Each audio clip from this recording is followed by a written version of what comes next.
Welcome to Here's My Story. I'm Maya. I woke up to Aunt Mary's voice. Honey, your friends already went to breakfast. I need to clean the dormitory and open the curtains. The sun will fill the room soon. Can you get up and take precautions? Good morning, Aunt Mary, I said, rubbing my eyes. I pulled on my pants and long-sleeve shirt, added my big hat and sunglasses, my usual armor against the sun. As I walked out, Aunt Mary smiled at me. I can still see your beautiful face in spite of all those clothes.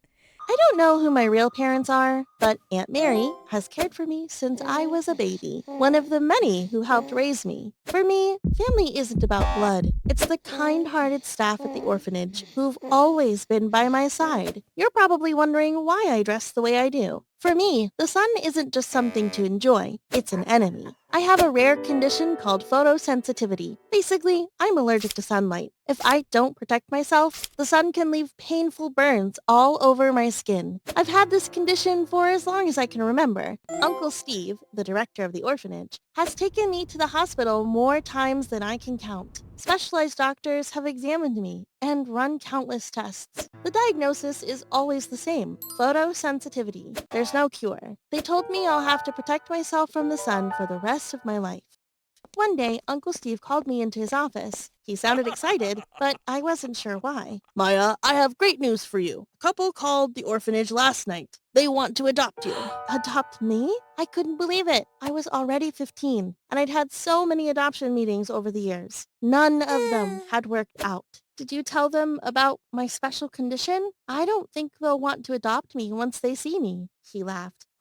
That's the interesting part. They told me they wanted to adopt someone with sun allergies. They've called a lot of orphanages, but no one fit what they're looking for until they called us. They were thrilled and asked to start the adoption process immediately. That's incredible, Uncle Steve. You know how much I love everyone here, but I've dreamed of having a mom and dad for years. I can't wait to meet them. I spent the morning trying not to get my hopes up. When Uncle Steve finally called me back to his office, my heart was pounding. That day felt like a dream. As soon as they saw me, the woman said, "You're the girl we've been looking for," and they hugged me. I packed my things quickly and left the orphanage with my new parents.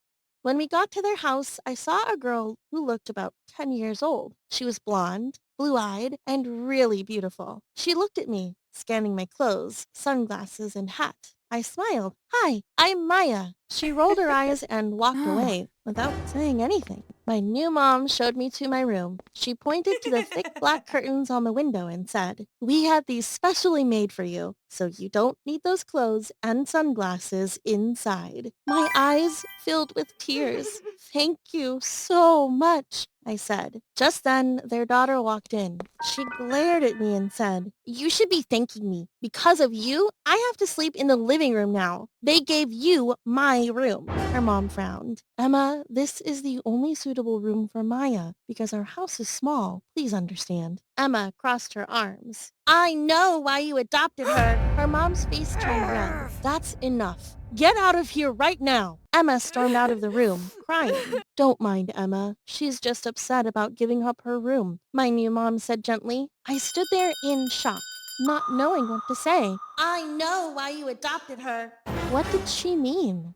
My new mom and dad took me shopping several times. They bought me lots of clothes that would protect me from the sun. I couldn't go to school like other kids, so they hired teachers to homeschool me. They weren't a wealthy family, but for some reason, they spent so much on me. Strangely, they didn't seem to treat their own daughter, Emma, the same way. One day, I accidentally overheard a conversation between Mom and Emma. "Mom, I've been wearing these old shoes forever." "Honey, please manage a little longer. We can't buy anything right now." "But you buy Maya everything." Mom's tone changed. "You know why we're being nice to her right now. We have to. But this way, you'll have hundreds of shoes someday." My heart raced as I stood there hidden. I couldn't believe what I'd heard. Everything had seemed so perfect, but now it felt too good to be true. I couldn't sleep that night. Why had they really adopted me? It was clear now that this family had a secret agenda. Uncle Steve had said they were searching every orphanage for a girl with sun allergies. But why? What could they possibly gain from adopting someone like me? I had to find out the truth. Whatever their reason was, I wasn't going to sit around and wait to be used. When I woke up the next morning, no one was home. My math teacher was supposed to arrive at 10, which gave me just enough time to do a little investigating. I went into my new parents' bedroom, my heart pounding. I opened the drawers, hoping for a clue, but found nothing. Then I looked in the wardrobe and spotted a small safe with a combination lock. I pressed a few random numbers, but the safe wouldn't open. What could the combination be? I thought about the family. I didn't know much about them. Then I remembered seeing their passports in the drawers. Maybe their birth years would work. I grabbed the passports and tried the mother's birth year. Nothing. The father's birth year? Still nothing. Time was running out, so in desperation, I entered Emma's birth year. Click!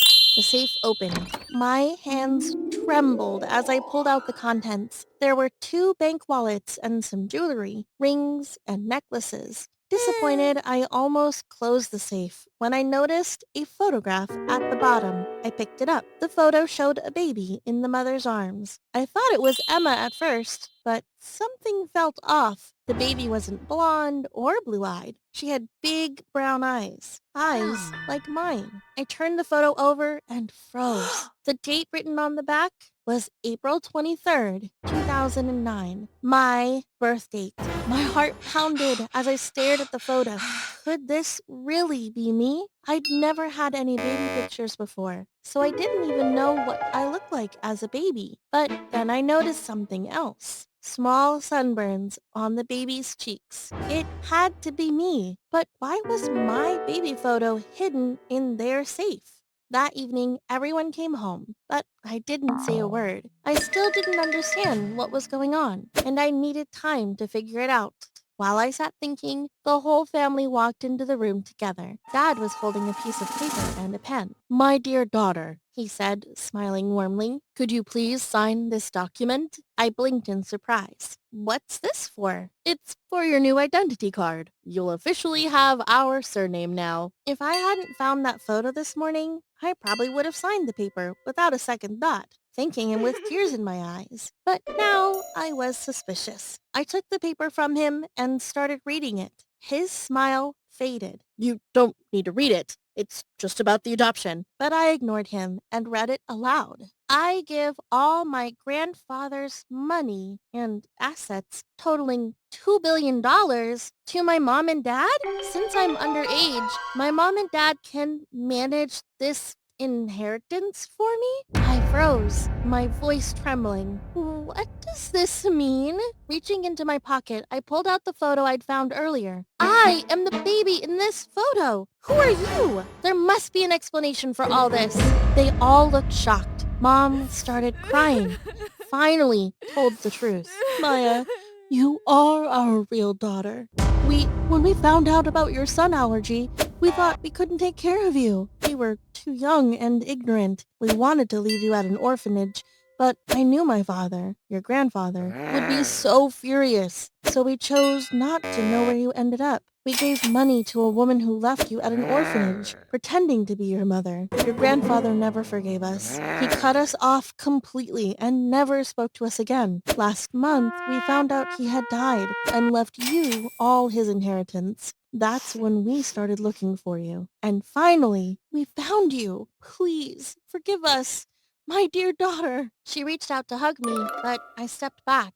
"You should be ashamed of yourselves for abandoning me to an orphanage." Dad tried to step in. "Sweetie, money isn't important. We want you. You are our daughter." I shot back. "Then why didn't you search for me before? I don't forgive you, and I never will." They both started crying, but I wasn't moved. Their tears weren't for me. They were for themselves. That was the last time I saw them. They weren't my real family. My real family was the amazing staff at the children's home, the people who had truly cared for me. I wouldn't be able to access my inheritance until I turned 18, but I already knew what I was going to do with it. When the time came, I would use the money to build the most luxurious orphanage in the country. A few days later, I visited my grandfather's grave. I stood there quietly and thanked him, not just for the inheritance, but for remembering me and caring about me in his own way. I promised him that I'd use most of the money for charity.